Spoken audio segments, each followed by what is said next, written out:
What's happening, guys? from Affina Active, and what a day it's been so far, guys. I haven't put any content in terms of more instructional videos and workouts, guys, so today I'm going to be hitting a chest and bicep one, more focused on time under tension, guys. So I'm going to be really focusing on controlling the weights.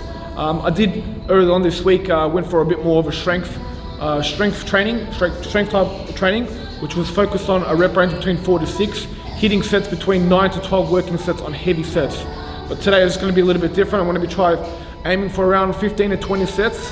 Time under tension, maybe 2 focus on the actual press motion, and then the rest is going to be more isolation and supersets, guys. So running through the workout, guys, let's get it. Entering the live commentary, guys, thought I'd add a little bit of tips into this workout. So before commencing my shoulder or chest workout, I'll be doing some dynamic stretches. So first one I like to do is shoulder dislocations. So basically it's going to be enhancing shoulder mobility, keeping the band in tension the whole movement and going past as much as our flexibility allows us. Then we've got the internal and external rotations, and this will basically help activate the 4 muscle groups located in your rotator cuff. So really essential in terms of progressing into your lift. First thing that I do or tend to do regularly is warm up, stretch, do some resistant band training. That's basically just to get more blood flow activated into the shoulders as well in the chest area. So these are the areas that are most commonly used in terms of a bench press or a shoulder press. So notice those last 2 exercises, it's more of a slow controlled tempo movement. So really, if you could take something home, it's basically just make sure you are stretching and you make sure you are warming up properly. Otherwise, it's just you're going to end up with a whole heap of trouble. So first exercise, it's going to be bench press. I'm going to do 4 working sets, 2 warm-up sets. So here it is, guys. So first exercise, we're going to be doing an incline dumbbell bench press. So loving dumbbells more so than barbell, just because it allows you to go past 90 degrees in terms of your bench press, but we are focusing on time under tension. So your muscle is going to be worked for a longer duration of time. And the tempo that I like to incorporate when doing time under tension is 4 seconds down, counting 4 seconds, 2-second pause, and a 1 second on the upper movement, the concentric part. So it's a huge explosive movement. So all up it's 8 to 10 reps. I'm doing 4 sets. So you can just think about it, guys. If the 1 rep is 6 seconds and you're doing 10 reps, you're working the muscle for 60 seconds constantly. So that spells out gains. First exercise done. Incline dumbbell bench press. I'll be hitting a rep range between 8 to 10. My first warm-up sets is around 12 to 15 because it's much more lighter. I can push more reps in a controlled fashion. And now I'm going to go into a flat bench. So hitting upper chest first, because that's an area where a lot of people are, I would say, underdeveloped. So you can never have a big enough upper chest as opposed to a normal chest. So what better way than hit the upper booby? Anyway, so try it out, mix it up. Whatever your weaknesses are, hit them first. That's what I do, and I've noticed some crazy gains. So second exercise, dumbbell, flat bench. Second exercise, 4 sets, 8 to 10 reps, the same thing, same concept, guys, time under tension. 4 seconds on the way down, 2-second pause, and 1 second an explosive motion up. Notice my form as well, that I'm arching my back. That's just basically to activate the chest muscle, so it would disengage my shoulders more and focus on my chest muscles being worked out. So little small tips that add to a lot. We're gonna finish off with cables, superset, different angles, guys, and then I'm gonna go hit the biceps. Going to the last chest exercise, it's a superset, cable flies with incline dumbbell flies. So the first exercise, guys, notice that I am leaning a little bit forward. That's just basically to get a better stretch. As well, I am keeping my chest up, really focusing on that stretch. In order to build muscle, you really have to focus on working the muscle in terms of controlling the weight, really focusing on the form, as well as getting that really deep stretch. Those are basically the key principles in developing muscle, as well as progressive overload. So always increasing in reps, the intensity, or the weights. So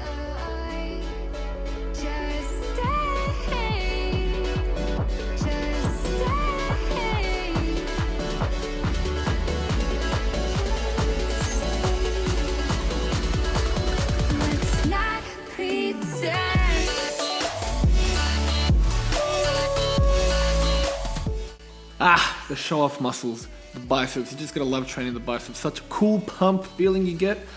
I'm just gonna add a few little notes on these ones. Concentration curls, it's working the outer region of your biceps. So you got the big portion, the short and the long head, and you're just working basically the outside of those muscle groups in the concentration curls. In terms of the last exercise, the wide grip barbell, easy barbell curl, this is basically targeting the short head bicep, so the inner part of the bicep. So really guys, different exercises, different angles, you're going to be hitting the muscle really effectively, and as well it's going to develop an overall great physique. That concludes the workout, guys. But wait, there's always more, guys. I'm going to incorporate a little HIIT training. It involves skipping, so whoever likes skipping, this is a trip for you guys. But yeah, the reason why I'm doing HIIT training is basically I am in my bulk phase, but I don't want to gain too much excess body fat, so cardio is still essential. It just depends what people are really more used or more comfortable with. I'm choosing to do skipping. I do HIIT training. I can use cardio machine, but those two are my favorites, so stick to whatever you're more likely to do, guys. So for me, skipping. This is going to be a 1-to-1 work-rest ratio. 30 seconds of high intensity skipping, 30-second break. I'm going to go for 8 times 8, guys. So suss it out. We found a way into the grace again. Let's not pretend our hearts have life again.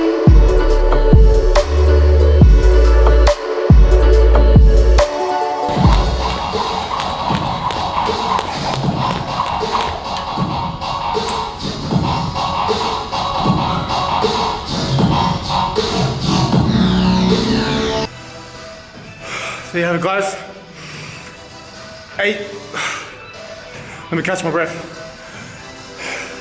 8 sets of high intensity skipping, 30 seconds high knees, 30-second break. Repeat that for 8 times, all based on your fitness levels, guys. The reason why I choose to do HIIT as opposed to normal cardio is because there's just so many more benefits in terms of making gains, I'd say. It's basically you're boosting up your metabolism and accounting for post-workout calories, so you're burning calories past your workout as opposed to normal cardio, which you just burn at that present moment. So thumbs up for HIIT training, guys. I'm pooped, man. But overall, it was a good training session. Hit the chest, hit the arms. I think it's time to go home, get some food, guys. It is a weekend, so I'm gonna binge a little bit today. I'll show what I'm having. But before we go, I'll give you a quick physique update. So here we go.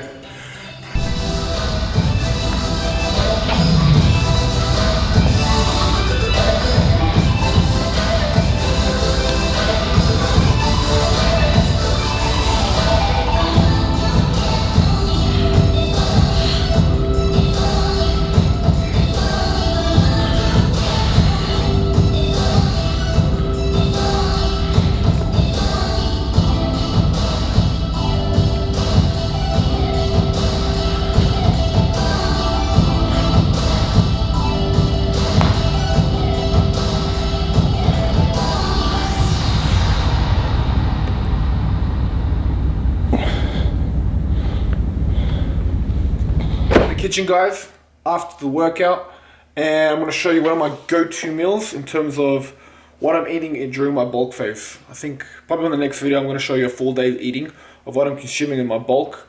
Basically just gradually increasing the calorie intakes to gain the goal weight that I want to go for, which is around 103 kilos. Maintain that, go for these heavy lifts. These are just super important. I guess these are my goals that I'm chasing, just to get more strength in the huge compound lifts such as bench press, squats, shoulder press, as well as your deadlift. So key. In order to gain muscle, you have to be in a surplus. It doesn't have to be massive, but just also depends on what you're going for, guys. Nevertheless, you ready for it? Are you ready? You ready? Are you ready? Okay, guys. It's time for pizza. Pizza party! I'm gonna show you the ingredients, guys. It's really simple. Pita bread, only like 4 or 5 ingredients. Not bad macros. I mean, better than a normal pizza, because pizzas are just super flood of unnecessary fats. So here you can actually control and monitor those fats to a minimum level. So check it out, guys.